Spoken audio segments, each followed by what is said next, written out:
Les grandes civilisations du passé ont posé les fondations de notre monde moderne. Nul n'ignore que les Égyptiens, les Grecs et les Romains étaient de remarquables ingénieurs et de brillants inventeurs. Mais la plupart des livres d'histoire passent sous silence toute une période au cours de laquelle un certain nombre de grands esprits ont véritablement révolutionné le domaine de la connaissance scientifique et technique. Une période considérée comme l'âge d'or du progrès technologique en Orient.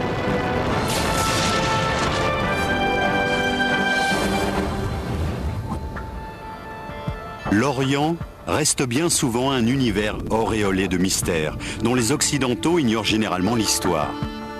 On sait pourtant aujourd'hui que les technologies et les sciences qui constituent la base même de nos sociétés industrialisées sont le lointain héritage d'une grande civilisation qui régnait il y a plus de 1000 ans sur le Proche et le Moyen-Orient.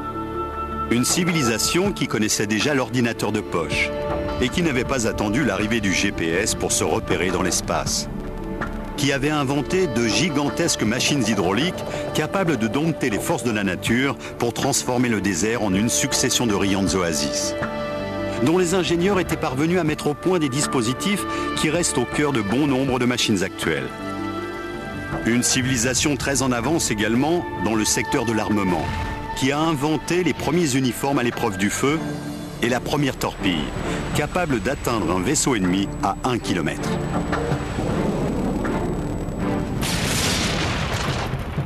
L'effondrement de l'Empire romain marque un grand tournant pour la civilisation occidentale. Tandis que l'Europe s'enfonce dans une longue éclipse, oubliant une bonne partie de l'acquis des grandes civilisations de l'Antiquité, le monde oriental, lui, s'épanouit. Comblant le vide laissé par la disparition des grandes civilisations antiques, les mathématiques, la médecine, la littérature et la physique connaissent au Moyen-Orient un essor remarquable. L'évolution qu'a connue la société pendant les 500 ans, qui du 8e au 13e siècle constitue l'âge d'or de la culture islamique, nous oblige aujourd'hui à revoir l'idée que nous nous faisons de l'histoire ancienne. Un grand nombre de savants, d'ingénieurs et d'artisans de l'époque étaient au sommet de leur art. C'était une époque de grande créativité. Tandis que l'islam, parti de la péninsule arabique, se propage en Inde, en Afrique du Nord et jusqu'en Espagne, les hommes de science musulmans accumulent une somme de connaissances telles que l'humanité n'en a jamais connue. Pendant 5 siècles, le monde musulman va être le centre du savoir et de la culture. L'Europe n'aurait jamais pu avoir le développement qu'elle a connu par la suite sans l'apport de cette culture. Pendant toute cette période qui a duré de l'an 700 environ à l'an 1600, voire au-delà, il y a une sorte de soif de connaissance permanente. Dès la fin du 8e siècle, apparaît une école qui restera longtemps à l'avant-garde du progrès technique et scientifique. Connue sous le nom de Maison de la Sagesse, c'est un peu l'équivalent de la Sorbonne ou de Polytechnique. Elle attire des intellectuels venus de l'ensemble du monde musulman.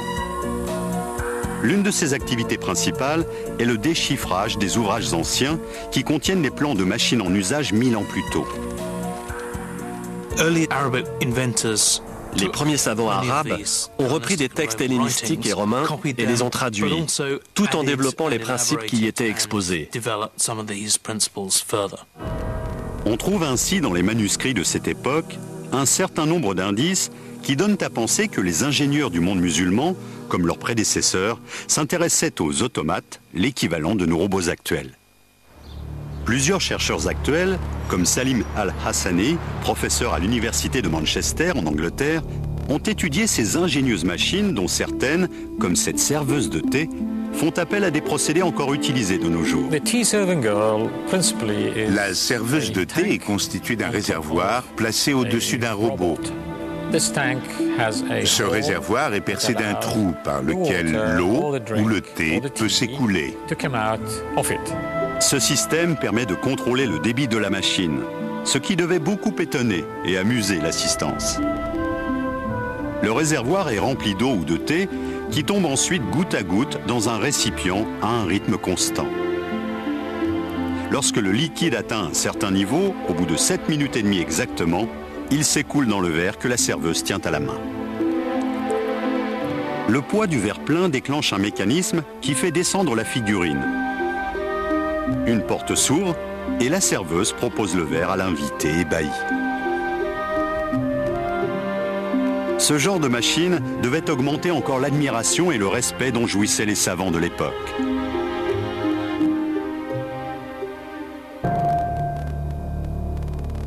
Au vu des textes anciens et des données archéologiques dont nous disposons, les savants de l'âge d'or de la culture musulmane auraient inventé rien moins que le premier ordinateur de l'histoire de l'humanité.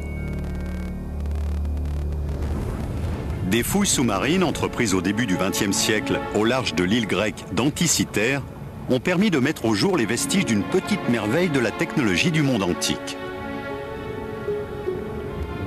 Fabriqué autour de l'an 100 avant notre ère, le mécanisme d'Anticythère serait, de l'avis des spécialistes, un calculateur analogique, véritable prototype de l'ordinateur.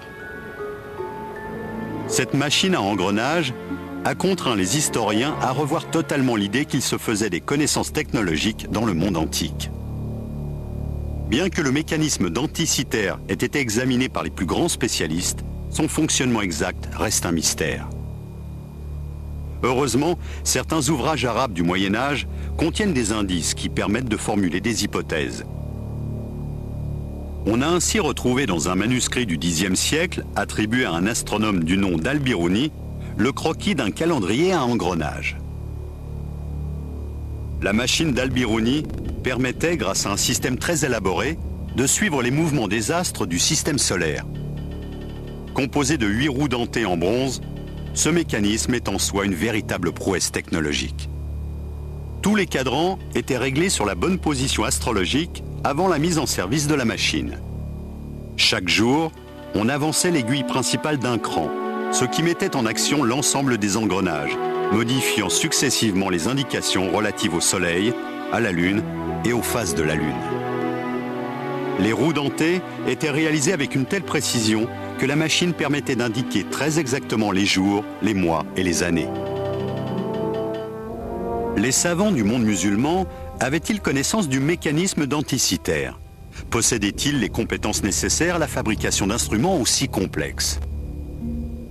Un livre, écrit au XVIe siècle par un homme de science de l'époque, Taqi al-Din, décrit une mystérieuse machine qui serait, selon les spécialistes, un système hydraulique d'un type particulièrement ingénieux et élaboré.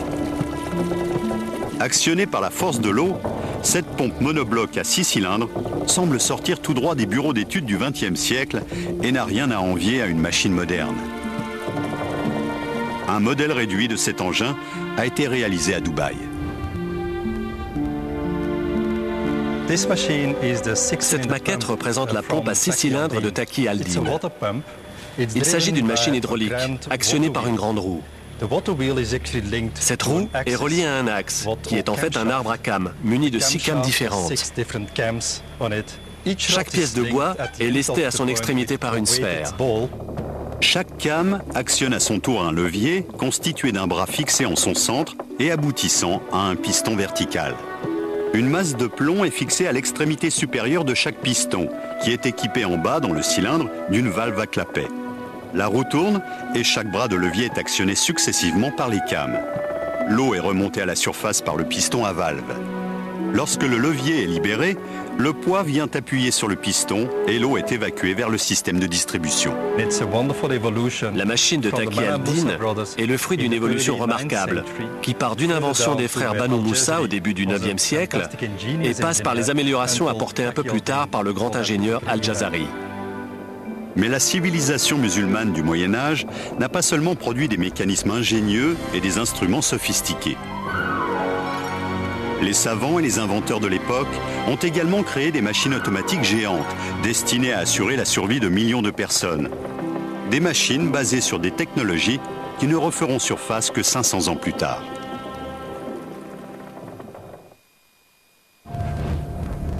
Au XIIIe siècle, les hommes de science du Proche et du Moyen-Orient étaient à la pointe du progrès technologique de l'époque.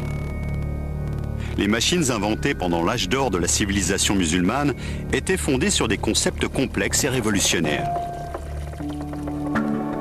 Un homme fait notamment figure de géant dans ce domaine. un homme dont le rôle déterminant dans l'histoire de la science est pourtant largement méconnu en Occident.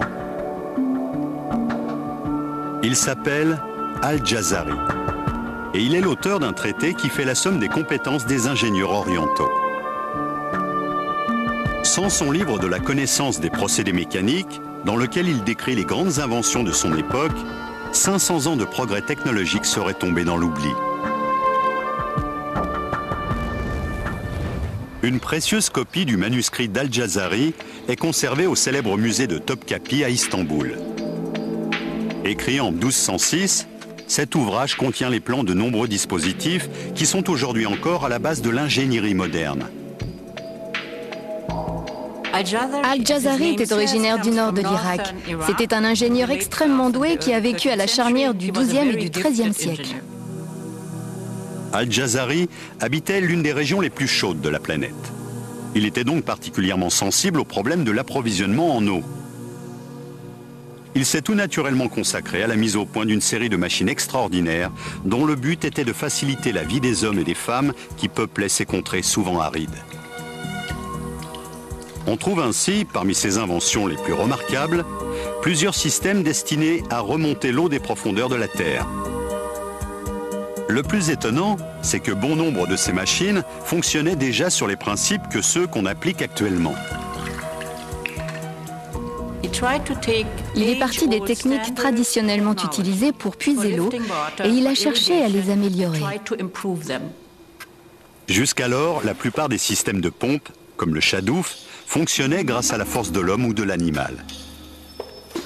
Le génie d'Al-Jazari a consisté à remplacer cette force par des mécanismes entièrement automatiques, utilisant l'eau comme source d'énergie.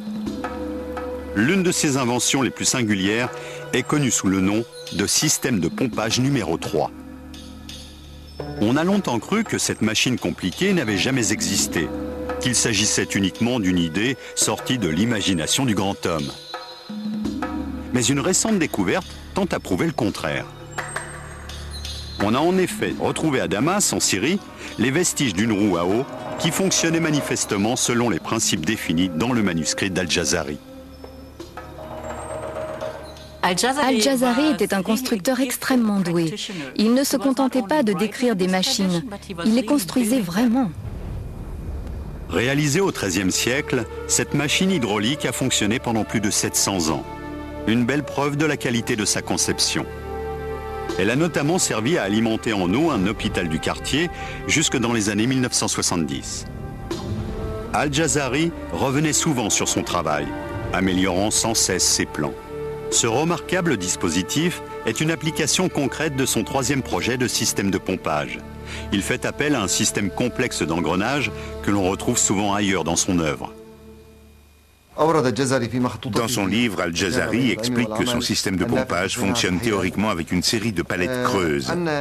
L'eau est censée tomber d'une certaine hauteur sur les palettes, entraînant la rotation de la roue, qui actionne à son tour un système de pignons et d'axes qui met en mouvement les récipients chargés de remonter l'eau. Cette machine fonctionne selon les mêmes principes de base, sauf que l'énergie n'est pas produite par une chute d'eau verticale, mais par la force horizontale du courant.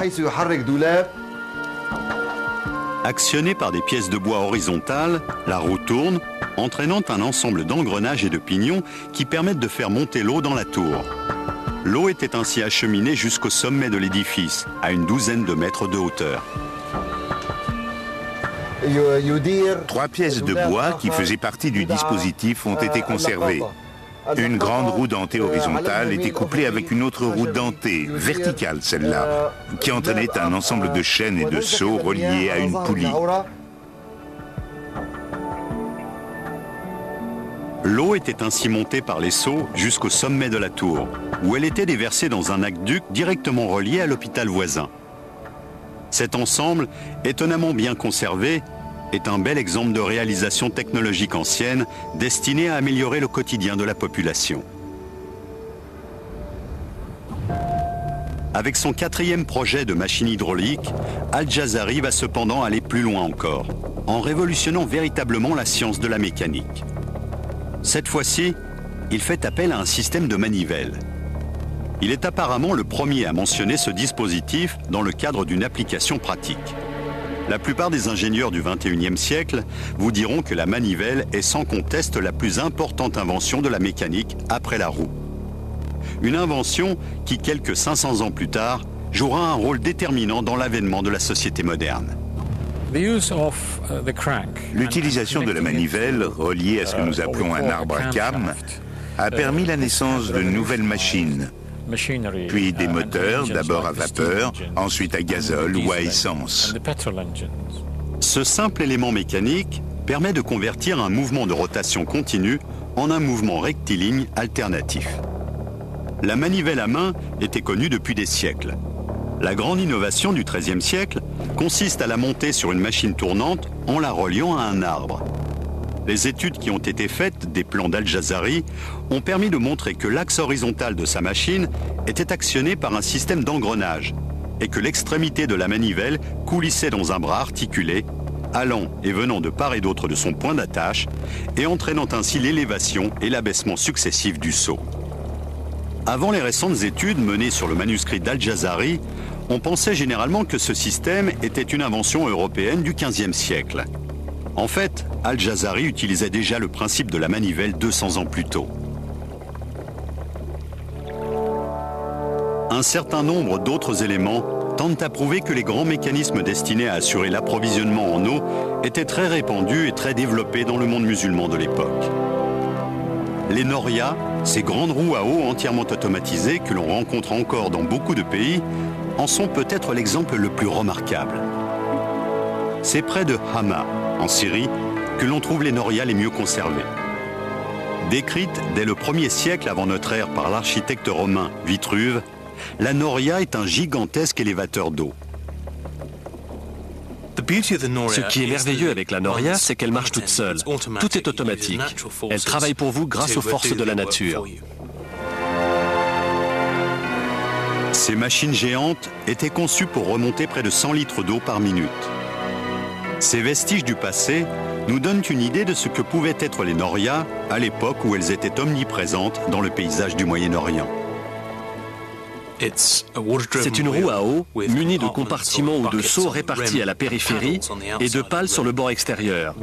Cette roue est mue par le courant et l'eau est puisée par les seaux lorsqu'ils passent dans la rivière. L'eau pénètre dans chaque récipient, puis est remontée jusqu'au sommet de la roue où elle se déverse dans une tranchée ou un conduit ouvert. La plus grande roue encore en place mesure une vingtaine de mètres de diamètre et possède 120 seaux répartis sur tout son périmètre. Les plans étonnants que nous a laissés Al-Jazari et les magnifiques roues à eau géantes qui continuent de tourner ici ou là dans certains pays musulmans témoignent de l'extraordinaire développement technologique que ce monde connaissait au Moyen-Âge. Il existe cependant bien d'autres machines nées en Orient dont certaines étaient tellement en avance sur leur temps que les historiens ont longtemps douté qu'elles aient jamais existé.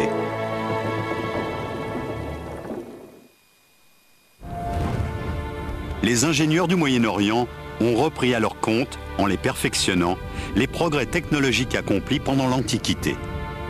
Les Grecs et les Romains avaient en leur temps fait avancer la mécanique à pas de géant. De grands inventeurs comme Héron d'Alexandrie ou Philon le Juif ont eu une influence déterminante sur les hommes de science qui, 1000 ans plus tard, feront la gloire de la civilisation musulmane. Pour les chercheurs qui travaillent aujourd'hui sur les manuscrits arabes du Moyen-Âge, il est de plus en plus évident que nombre de machines n'ont pas été inventées, mais simplement redécouvertes par l'homme moderne. Les résultats des travaux les plus récents nous obligent à repenser toute l'histoire de la mécanique, depuis l'Antiquité jusqu'aux grands inventeurs de la Renaissance, comme Léonard de Vinci. Je suis persuadé que notre société moderne aurait été très différente si la civilisation musulmane n'avait pas existé. Nous avons vu le rôle déterminant qu'avait eu un inventeur mésopotamien du XIIIe siècle. Le dernier système d'élévation d'eau décrit par Al-Jazari dans son traité repose sur un principe étonnant et totalement inédit. On pense souvent que la pompe aspirante à double effet a été inventée au XXe siècle. En réalité, elle est née quelques 700 ans plus tôt. Al-Jazari s'est inspiré des travaux de ses illustres prédécesseurs, du grec Ctésibios d'Alexandrie par exemple, qui vers le IIIe siècle avant notre ère s'est intéressé au principe de la pompe aspirante. Au musée technologique de Thessalonique, des ingénieurs ont reconstitué la pompe de Ctésibios à partir de manuscrits anciens. Étonnamment, ce système est encore en usage plus de 2000 ans après sa conception dans le nord de l'Europe. Voici la pompe de Ctésibios. C'est une pompe à eau à 2 temps. Elle est constituée de 2 cylindres, chacun contenant un piston muni d'une valve dans sa partie basse. Les pistons sont actionnés au moyen de ce levier. Lorsque le piston monte, il expulse l'air contenu dans le cylindre qui est remplacé par de l'eau. Les 2 pistons montent et descendent alternativement, ce qui assure un débit d'eau constant. Cet appareil sert depuis l'Antiquité à pomper l'eau, mais on peut aussi dire qu'il est l'ancêtre du moteur à 2 temps, tel que nous le connaissons aujourd'hui. Il suffit de remplacer l'eau par un mélange d'essence et d'air, le principe est le même. 1000 ans plus tard, Al-Jazari allait reprendre ce principe et progresser plus loin encore dans la voie ouverte par Ctésibios. Alors que la machine inventée par ce dernier avait besoin de l'homme pour pomper l'eau, le système imaginé par Al-Jazari est entièrement automatique.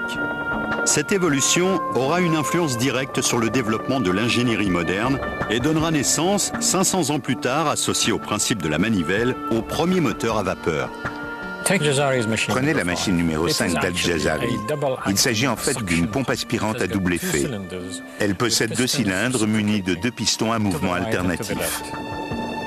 La pompe est actionnée par une roue à eau, qui entraîne par un système d'engrenage un bras oscillant auquel sont reliés les 2 pistons. Les pistons vont et viennent horizontalement dans des cylindres opposés, tous 2 équipés de dispositifs d'aspiration par valve et d'acheminement de l'eau. Les canalisations se rejoignent au-dessus de la machine dans un réservoir qui servira ensuite à alimenter le réseau d'irrigation.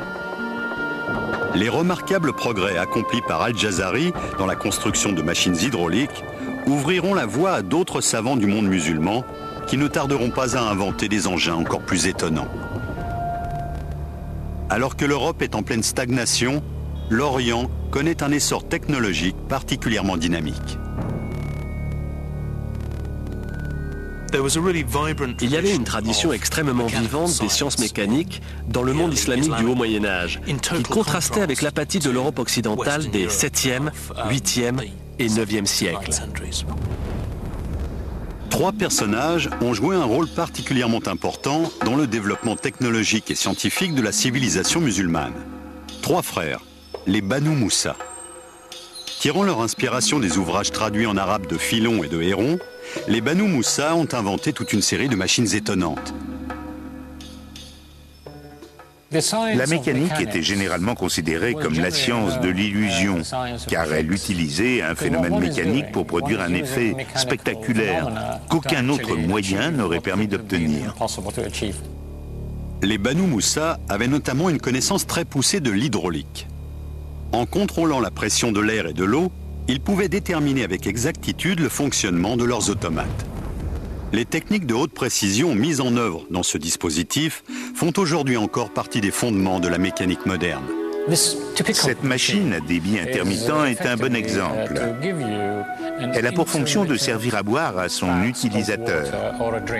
Ces inventeurs ont fait appel avec beaucoup d'astuces à 2 inventions du début du IXe siècle. La première de ces inventions est une valve conique qui sert à réguler le débit de l'eau. L'eau située dans le réservoir du haut passe par un trou aménagé au fond, comme vous pouvez le constater. Ce trou est équipé d'une valve conique qui, lorsqu'elle remonte, obstrue le passage. La seconde est un mécanisme qui permet de contrôler la valve en fonction du volume de liquide parvenu en bout de circuit. Le réservoir du milieu fait office de siphon et renvoie l'eau dans le 3e récipient, plus petit, et situé en bas, qui lui est équipé d'un flotteur. Lorsque le flotteur monte, l'eau s'écoule par le robinet. Mais en montant, il repousse vers le haut la valve conique à laquelle il est relié, ce qui empêche l'eau de s'écouler du premier réservoir vers le 2e. Cet automate témoigne de la part de son inventeur d'une remarquable connaissance du phénomène de la pression. Ce sont exactement les mêmes techniques que l'on retrouve aujourd'hui dans les dispositifs de régulation des machines à laver ou des moteurs d'avion à réaction. Nous sommes en présence d'une civilisation qui a fortement influencé le fonctionnement de notre civilisation actuelle, au quotidien, dans nos foyers, à l'hôpital, à l'école. Et si vous regardez les étoiles, vous constaterez que beaucoup portent aujourd'hui encore des noms arabes. La civilisation musulmane du Moyen-Âge ne maîtrisait pas seulement les techniques hydrauliques. De toute évidence, ces astronomes étaient également capables de calculer avec précision les mouvements des astres. Cette connaissance était indispensable à la navigation, à l'organisation des cérémonies religieuses et à une meilleure appréhension du temps chronologique. Les savants de l'époque disposaient pour cela d'un instrument étonnant, mis au point par les Grecs vers le IIe siècle avant notre ère et qui ne sera abandonné que 1500 ans plus tard, l'astrolabe. Le musée d'histoire des sciences d'Oxford, en Angleterre, possède la plus grande collection d'astrolabes du monde. Stephen Johnston en est le conservateur. Certains considèrent l'astrolabe comme une sorte de calculateur de poche antique. Sa fonction première est de donner des repères dans le temps en se basant sur le soleil et les étoiles. C'est donc un instrument astronomique qui vous donne l'heure du coucher et du lever du soleil tous les jours de l'année, où que vous soyez. Un instrument que les savants du Moyen-Âge musulman se sont employés à perfectionner. L'astrolabe a été amélioré par les astronomes du Moyen-Orient au 9e et 10e siècle de notre ère. Ces fonctions ont été développées pour qu'un même instrument puisse servir partout dans le monde. Portable et très précis, l'astrolabe était un peu le BlackBerry de l'époque. Voici le plus ancien astrolabe de notre collection. Il date de la fin du 9e siècle. C'est plus qu'une simple machine à calculer. Si je le retourne, j'obtiens un instrument d'observation que je peux utiliser pour mesurer la hauteur du soleil et des étoiles. Il suffit d'ajuster la règle afin d'aligner l'astre choisi avec le viseur de l'appareil. Il ne reste plus qu'à relever le degré indiqué par la flèche sur la graduation qui figure au bord du disque. Et cela vous donne la hauteur de l'astre observé au-dessus de l'horizon. Vous pouvez alors ensuite déterminer l'heure et la date. Les inventeurs du monde médiéval musulman étaient donc passés maîtres en l'art de fabriquer des objets mécaniques. Les villes du Proche et du Moyen-Orient étaient de grands centres d'innovation technologique. Poussant toujours plus loin leurs recherches, les savants de l'époque, tels Al-Jazari, ont ensuite appliqué les connaissances qu'ils avaient accumulées à la fabrication d'étonnantes horloges et de redoutables machines de guerre.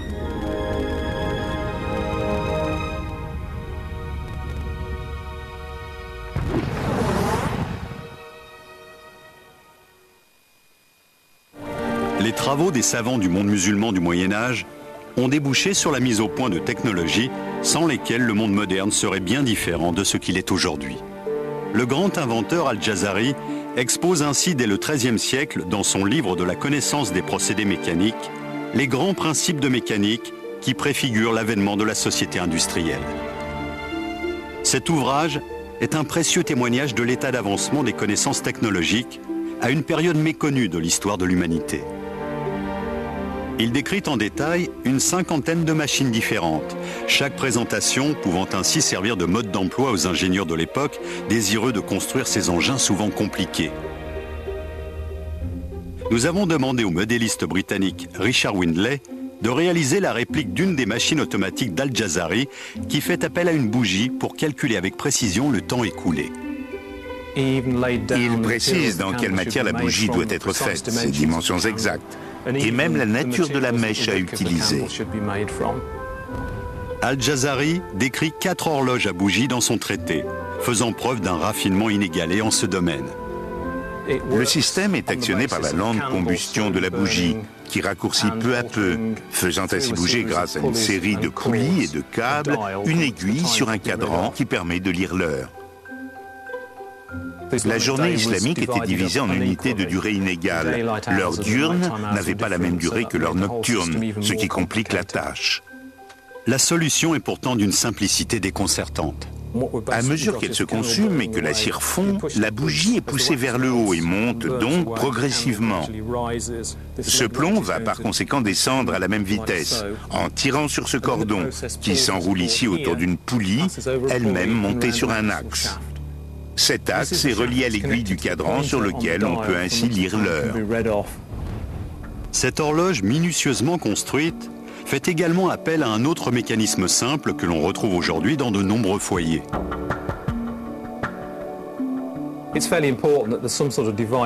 Pour maintenir en place le capuchon du cylindre et éviter qu'il ne cède sous la pression du poids, Al-Jazari a imaginé un système de fermeture qui ressemble beaucoup au dispositif dit à baïonnette, utilisé à l'heure actuelle sur les ampoules électriques. Il est quand même étonnant de retrouver quasiment le même système 800 ans après. Mais ce n'est pas tout. Dans son livre de la connaissance des procédés mécaniques, Al-Jazari s'intéresse tout particulièrement au principe de l'hydraulique appliqué à l'horlogerie.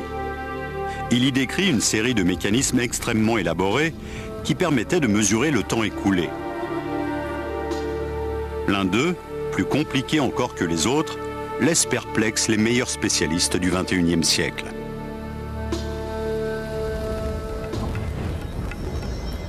Il s'agit de l'horloge de l'éléphant. On en trouve aujourd'hui une réplique grandeur nature dans le centre commercial Ibn Battuta de Dubaï. Il a fallu plus de 11 000 heures de travail à quelques 150 experts pour réaliser ce monument de 7 mètres de haut pour un poids de 7 tonnes.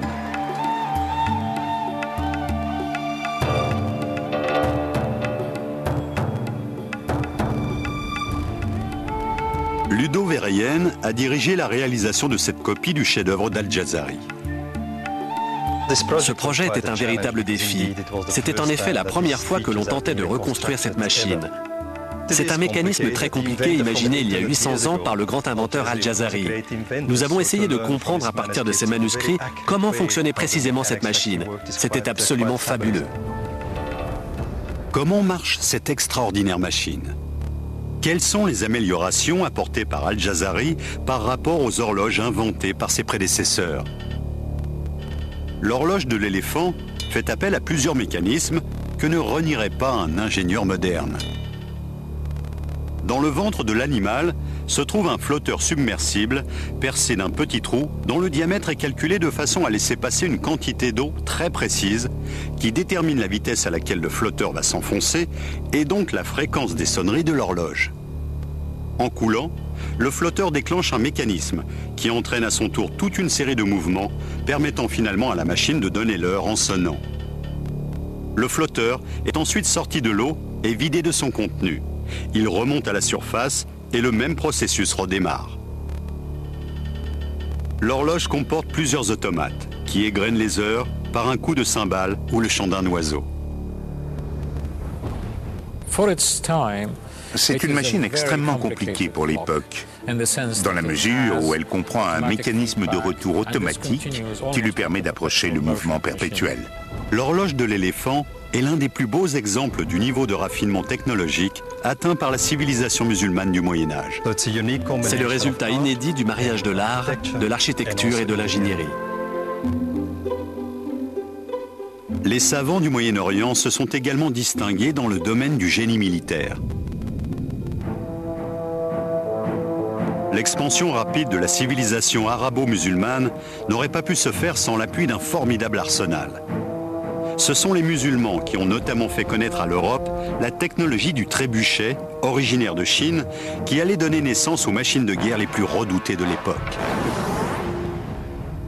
Le matériel militaire utilisé par les armées musulmanes des XIIe et XIIIe siècles était sensiblement supérieur à celui dont disposaient les Européens pendant la même période.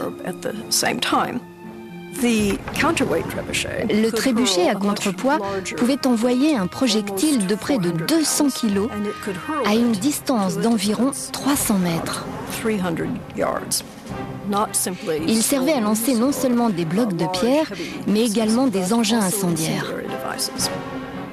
Cette catapulte améliorée n'est pas la seule arme de guerre importée de Chine.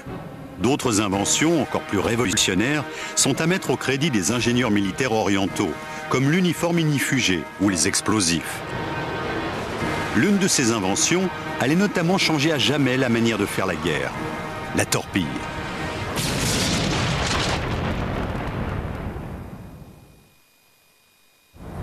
Les ingénieurs et les savants du Moyen-Orient ont beaucoup contribué au perfectionnement de technologies remarquables en s'inspirant des avancées qu'avait connues la science pendant l'Antiquité. Mais ils ont mis le même talent et la même imagination à concevoir des armes de guerre aussi ingénieuses que terrifiantes. Ils se sont notamment attachés à améliorer l'usage de la poudre à canon en la raffinant. La poudre était fabriquée selon une recette qui faisait appel à des ingrédients naturels disponibles en quantité, comme le charbon de bois et le salpêtre. En mélangeant ces composants relativement inoffensifs, vous obtenez un produit qui va être au centre de toutes les guerres pendant près de 1000 ans. La poudre a été inventée en Chine, mais au début, elle n'était pas suffisamment explosive pour avoir un effet décisif sur le champ de bataille. Il semble bien que la formule qui a permis d'en faire une véritable arme de guerre ait été mise au point par les chimistes du monde musulman. C'est seulement au XIIe et au XIIIe siècle qu'on commence à obtenir des mélanges suffisamment élaborés pour permettre la propulsion de fusées, de torpilles ou de projectiles tirés par des canons et par des armes à feu telles que nous les connaissons aujourd'hui. Et c'est Hassan al-Rama qui, le premier, a précisé par écrit la manière de fabriquer cette poudre. Hassan al-Rama a rédigé au XIIIe siècle un traité de génie militaire dans lequel il donnait notamment plusieurs recettes de poudre à canon. Ces travaux étaient manifestement si avancés que les historiens sont aujourd'hui obligés de revoir nombre de leurs hypothèses. Certains chercheurs pensent en effet avoir trouvé dans son ouvrage les plans de la première fusée spécialement conçue pour la guerre. Il énumère 22 recettes de poudre à fusée et décrit plusieurs modèles de missiles. C'est le véritable père de la technologie des fusées. À la même époque, les ingénieurs militaires orientaux mettent au point une autre arme capable de tirer parti des propriétés de la poudre, le canon.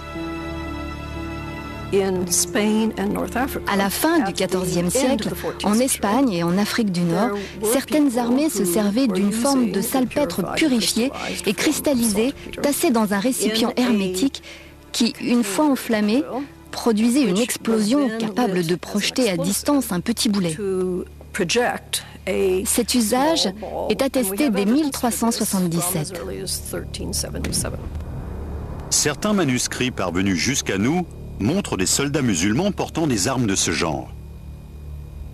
On voit par exemple dans le livre des sciences, aujourd'hui conservé à Saint-Pétersbourg, un homme armé d'une sorte de canon portatif qui ressemble à s'y méprendre à un lance-missile moderne. Le manuscrit de Saint-Pétersbourg, qui consacre un chapitre à l'usage sérieux et récréatif de la poudre à canon, contient des illustrations montrant un petit cylindre monté au bout d'un manche. Il s'agit d'un canon à main, voire de l'ancêtre de nos armes de poing actuelles. Une arme qui préfigure en tout cas celle que portent aujourd'hui tous les soldats du monde.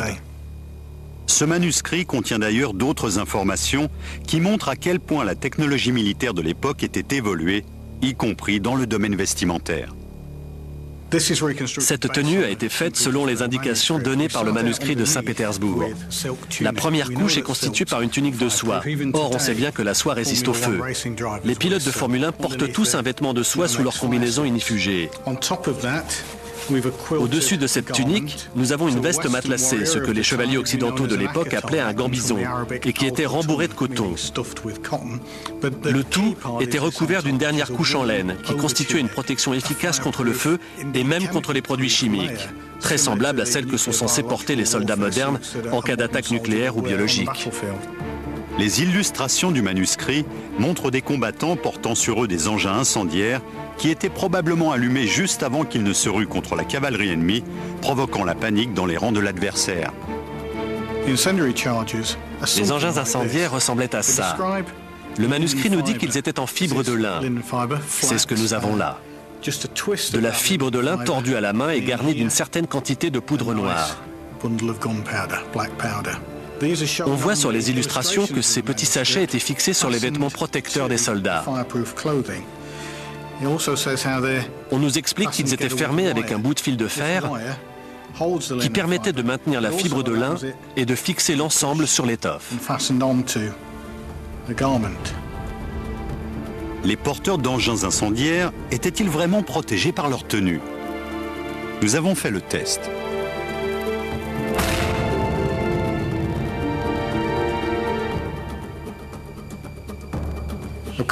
Pendant une charge, des centaines de pétards de ce type devaient exploser simultanément, ce qui devait affoler les chevaux. Ce qui m'intéresse surtout, c'est de constater que l'étoffe ne porte aucune trace de brûlure. La chaleur a à peine traversé. Manifestement, ces vêtements étaient vraiment à l'épreuve du feu.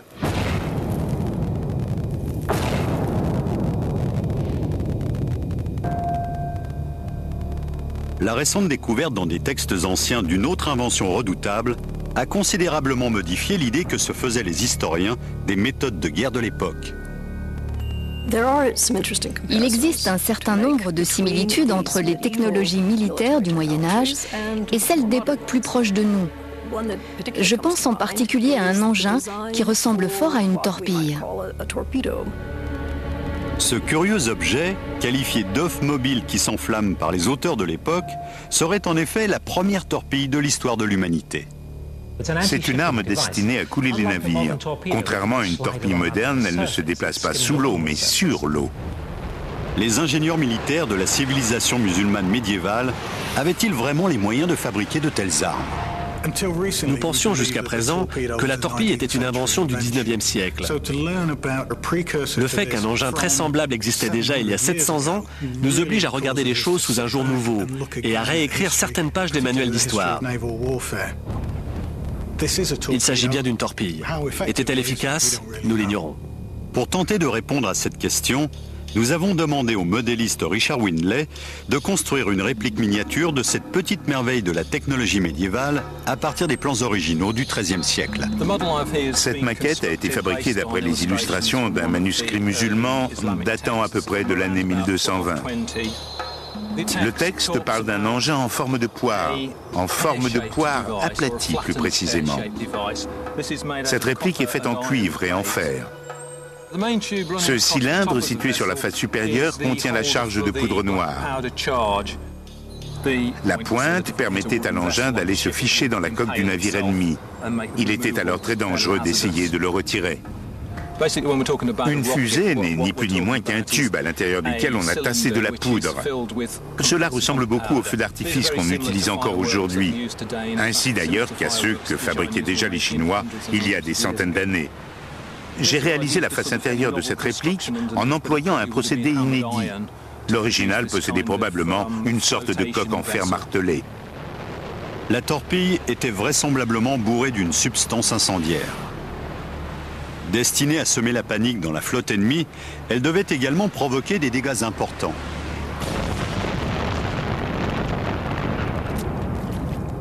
Mais quelle était la puissance exacte de cet étrange missile ? On suppose qu'en prenant de la vitesse, l'engin devait se mettre à planer au-dessus de l'eau. Il devait prendre progressivement de la hauteur. Les deux longues tiges, situées sur les côtés, servent à stabiliser l'engin. Elles font office de gouvernail.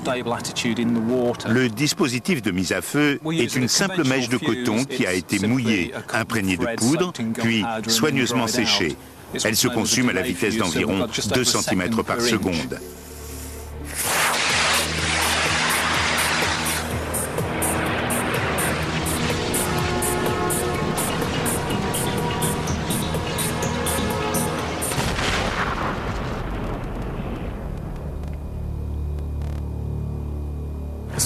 Superbe, c'est vraiment génial. Ces gens-là étaient parfaitement capables de fabriquer des armes redoutables.